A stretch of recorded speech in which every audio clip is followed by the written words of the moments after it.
Los saldos a favor están en riesgo. ¿Y saben por qué? Porque los podemos perder gracias a una jurisprudencia de la Suprema Corte donde está limitando o restringiendo este derecho a los saldos a favor. ¿Cómo era, contadora, si usted es la experta en solicitar devoluciones? ¿Cómo es el procedimiento más o menos? O sea, en términos generales, no hablar muy específicamente de eso. Bueno, al que se está más enfocado o al que se tiene mucho más miedo o temor actualmente en el ámbito pues empresarial es en el famoso solicitud de devolución del IVA en particular. Definitivamente el control del IVA cambió total y radicalmente a partir de los comprobantes fiscales de Internet, los llamados CFDIs, ¿verdad? Entonces, la importancia ahora de la emisión precisamente de estos CFDI para poder hacer la solicitud de devolución es súper importante. El mecanismo es realmente bastante engorroso para el contribuyente porque tienes que hacer una solicitud, llenar un formato de solicitud, llenar todos los campos de información. Además, tienes que acompañar esta solicitud con todas y cada una de las operaciones que conllevan al movimiento del impuesto al valor agregado. O sea, tanto los ingresos propios que te generan el IVA trasladado como la parte de que lo que son los gastos, lo que son las inversiones, lo que son las compras, dependiendo del giro del contribuyente, totalmente estén enlistados con pólizas, con los FDIs, con tus hojas de cálculo, con tu balanza de comprobación. Entonces, aunque era realmente un proceso un poco engorroso por toda la información que le tienes, documental que le tienes que llevar a la autoridad previo de una solicitud que tienes que meter a través del portal del SAT, pues bueno, tardaba, te lo daban o te hacían observación y a lo mejor si tú estás pidiendo por decir números enteros 10,000 pesos de devolución de IVA, a lo mejor te dicen, a ver, espérame, no son 10,000, son 8,000. Me explico, entra como una especie de mini auditoría específicamente en base a ese flujo de IVA acreditable. Pero en este momento, aunque te lo negaran, por ejemplo, tú podrías aceptar una devolución parcial, ¿no? O sea, tú le podrías hacer tu trámite y la autoridad te dice, mira, tú me estás solicitando 10, yo te digo que son 8, te devuelvo 8. Entonces, yo como contribuyente lo podría yo aceptar y posteriormente, con las observaciones que me hace la autoridad, pues hacer una nueva solicitud para subsanar o para demostrar a lo mejor los otros 2,000 pesos restantes, por decirles un ejemplo. Y no pasaba más. Sí, o en el caso de que la autoridad durante ese procedimiento de devolución observara diferencias, que es algo muy común, pues le requiere al contribuyente que aporte más información y documentación, que esto podría ser una cuestión formal y no de fondo, porque todavía no se ha estudiado si procede o no la devolución. Y es el caso de que ya sea que el contribuyente omita proporcionar esa información porque a lo mejor no la ha encontrado y demás, se le pasó el tiempo, o si la proporciona pero a juicio de la autoridad fue insuficiente, pues lo más común es que la autoridad del SAT emita una resolución donde te la niega, pero por no haber aportado la información o no haber aportado la información suficiente a su criterio. Y todo esto sin entrar a ver los FDIs y los números ni nada. Simplemente, por decirlo de una forma, que a criterio de la autoridad fue insuficiente la información para que sea procedente la información, la devolución del saldo a favor, que normalmente o la práctica común empresarial se da mucho con el IVA. Exactamente. Entonces, Y entonces, pues, esto no había ningún problema porque, pues, históricamente, procesalmente o sobre usos y costumbres o la práctica común era de que no pasaba nada porque hay una regla general de que tienes 5 años. Así como el SAT tiene 5 años para determinarte un crédito fiscal, también el derecho a un saldo a favor prescribe en un plazo de De 5 cinco años. años. Entonces, de esta manera, pues es muy común, muy fácilmente se volvía a presentar una nueva solicitud, subsanando, agregando la información que parecía que era insuficiente para que proceda la devolución.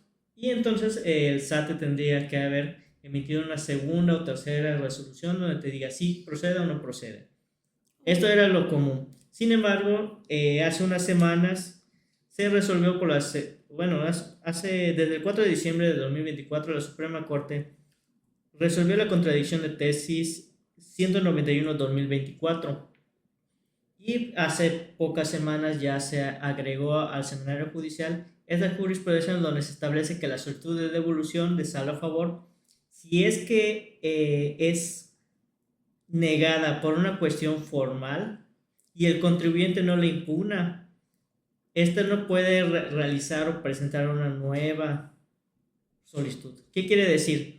Que si en este caso ya te lo negaron, ya no puedes presentar una nueva solicitud sobre los mismos hechos, es decir, de que quedaría firme. El único camino que te quedaría en estos casos es impugnar a través de un juicio contencioso o recurso de revocación, porque así lo está estableciendo ya la Suprema Corte y obviamente el SAT se va a acatar a esto porque le conviene bastante.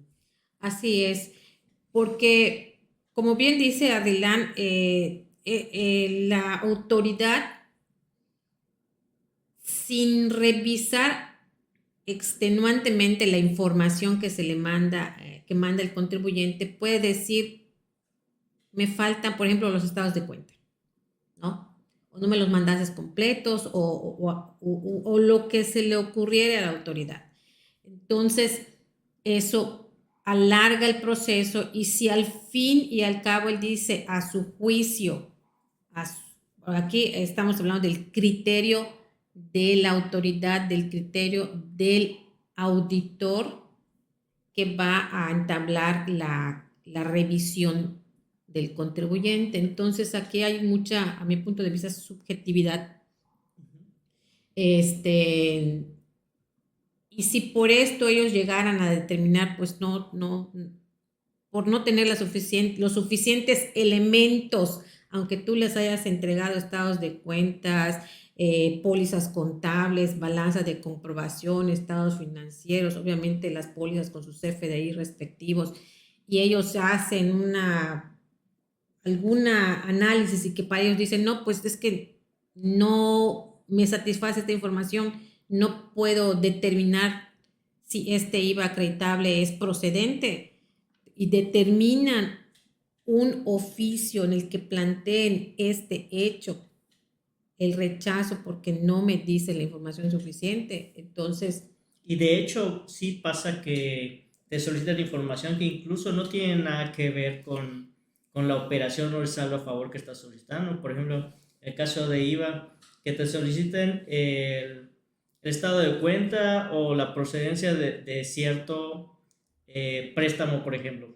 Un préstamo no tiene nada que ver con la operación o la generación del IVA y sin embargo te pueden negar y hemos visto claramente que niegan por este simple hecho, por no haber proporcionado ese préstamo, o por no haber presentado un contrato, o por no haber presentado el estado de cuenta donde se establezca o se vea el ingreso y la salida del recurso, entre otros elementos que son subjetivos, como dice la contadora, pero sin lugar a dudas que se prestan a la arbitrariedad. Y es por eso que, aunque a veces parece absurdo, pues como tenemos el plazo de 5 años para poder solicitar una devolución, se presentaba claro, nuevamente. porque pues tú decías, bueno, no pasó esta devolución, no integré bien la información y es más cansado a lo mejor estar tratando de componer algo. Tú dices, bueno, pues mejor presento una nueva solicitud, amplío la información, amplío los documentos, pues para que sea un proceso limpio y si hay alguna recomendación o algo, se subsane, ¿no? Y sobre todo que son cuestiones que conocemos como formales, es decir, que no tienen nada que ver con los requisitos fiscales, exactamente en la determinación del impuesto, sujeto, objeto, base, tasa y Tasa y tarifa. tarifa. Que esos son los elementos de la contribución y sobre un hecho que la ley establece que causa un impuesto como la enajenación de bienes que genera el IVA y se traslada, entre otras situaciones, puede dar lugar a, pues, a un saldo a favor entre esa dinámica del impuesto. Si es que existiera una determinación así donde el SAT, la autoridad ya determinó que es improcedente porque no se cumplen requisitos fiscales de aquellos que se establecen en la ley, Eso pues ya. ok, a pesar de que yo le dé información adicional, no va a cambiar el criterio porque los requisitos no se cumplen. Pero pues este no es el caso ya de la jurisprudencia. La jurisprudencia expresamente está diciendo que cualquier solicitud que te haya negado la autoridad va a quedar firme y por lo tanto no podrías presentar una nueva solicitud. Y en caso, pues esto nos... Pero ese no es todo el problema o no es el fin El, de la situación, porque si bien se establece que no puedes presentar nueva solicitud de devolución, lo cierto es que esto ya catapulta para decir, una vez que ya te niegan la solicitud de devolución, sea cualquiera el motivo que sea, nosotros ahora tendremos que impugnarla y a través de recurso de revocación o juicio contencioso y demostrar ya a través de estos medios de defensa la procedencia de la solicitud, tanto de forma como o de de fondo. fondo. Entonces, aquí nótese realmente cómo la autoridad o a través de esta jurisprudencia, pues realmente pues se la va a hacer de tos a los contribuyentes, ¿no? Y esto no solamente es, digo, mencionamos IVA porque es el más frecuente y es el que más solicitan cierto grupo de contribuyentes, sobre todo aquellos que son tasa cero pero que en su operación utilizan servicios con tasa general y que pues tendrían el derecho de poder solicitar estas devoluciones y ciertos giros específicos de contribuyentes que por sus actividades también pueden hacer este trámite, pues prácticamente se van a topar con esta situación. Pero no es solamente exclusivo de IVA, o sea, puede ser cualquier otro impuesto que sea susceptible a tener una devolución, como podría ser ISR, como podría ser el IEPS, ¿no? Los contribuyentes de IEPS también pueden estar en esta situación. Entonces, pues esto es algo pues muy Importante que tener en importante cuenta para las empresas, para las empresas, para los para los contadores. contadores, pues también nos obliga a que nosotros, muchos contribuyentes, pequeños empresarios, que consideran que, pues no con que yo haga mi pago de impuestos fiscal, pero ya esto nos está obligando hasta los pequeños contribuyentes a tomar en serio y llevar una contabilidad integral. ¿Qué es la contabilidad integral?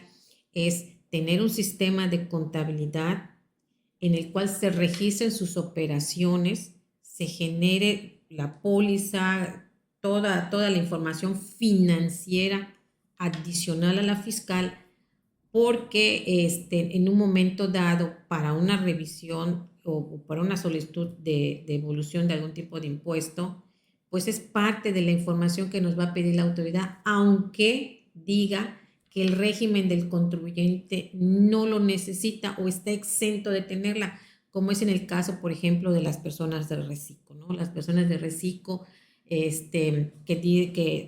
se ha dicho a través de los medios masivos de comunicación de la autoridad que por la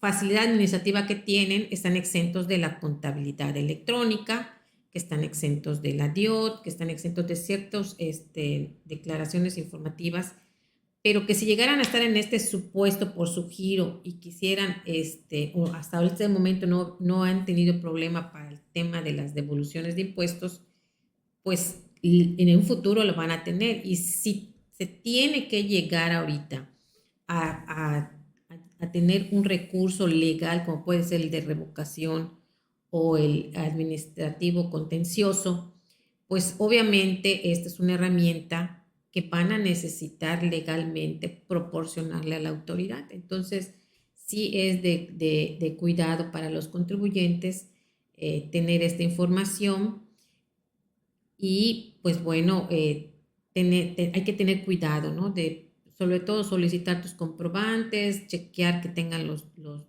requisitos que dice el artículo 29 y 29A, porque esta jurisprudencia sí, a mi punto de vista, es en contra del contribuyente.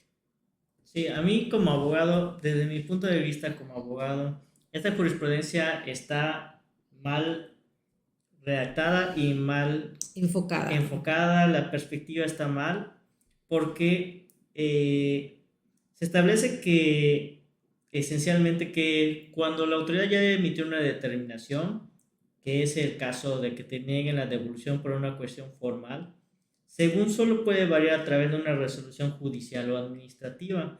Y aquí mismo ellos se contradicen porque, a mi consideración y como históricamente se ha considerado los trámites de devolución, si te lo niegan por una cuestión formal, tramitas una nueva, nada te debería limitar ese derecho y se emite una nueva resolución sobre ese mismo hecho en el que se podría considerar que sustituye al anterior, además de que estas resoluciones administrativas donde solo niegan por una cuestión formal no establecen ni determinan el ejercicio de un derecho o al contrario, o que limiten un Un derecho, derecho. como sí lo podría hacer cuando te determinan una multa o te determinan diferencias sobre una contribución.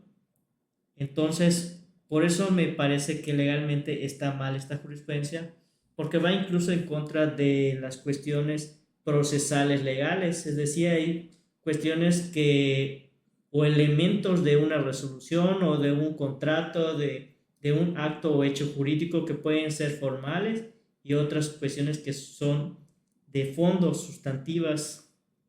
Y esto pues no se cumple en estos casos.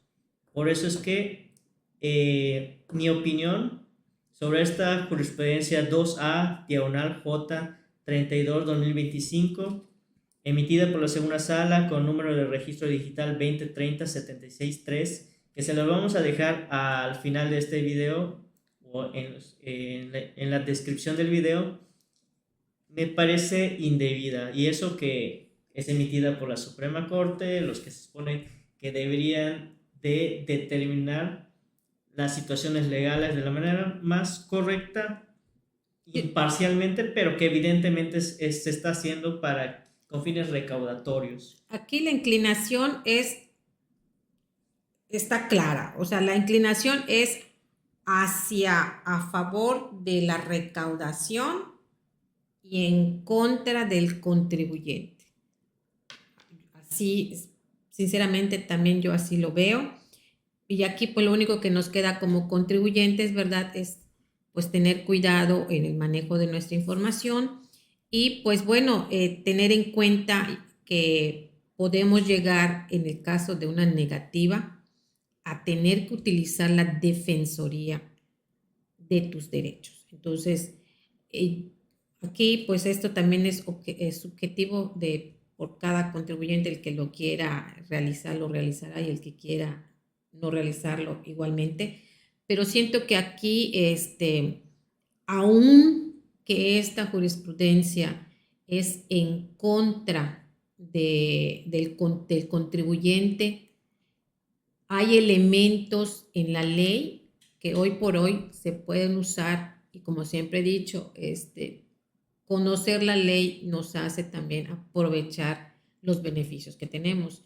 Y pues bueno, aquí dentro de lo que cabe, pues tenemos otras vías para poder nosotros recuperar ese impuesto a favor, ¿no? Y Sobre por todo. eso es importante que, pues, coméntase si es que tienes alguna duda, le des me gusta al video, lo compartas con tus amigos y colegas y los invitamos a que se asesoren porque este no es el fin del mundo, te niegan la devolución y vas a tener derecho a esto y por eso nos puedes consultar o contactar para que podamos ir a través de estos medios, ya que van a estar negando estas devoluciones, la inclinación va a ser hacia eso porque ese es el propósito, que se nieguen, pero con la debida asesoría vamos a poder ganarlas. Así es. Entonces, no olvides darle un me gusta a este video, compártelo para que más personas se enteren y puedan saber la línea de acción que pueden tener ante esta situación si les llegara a suceder. Y pues bueno, con mucho gusto nosotros seguiremos compartiendo información con ustedes y resolviendo las dudas o comentarios que ustedes nos hagan el favor de dejar. Hasta la próxima. Hasta luego.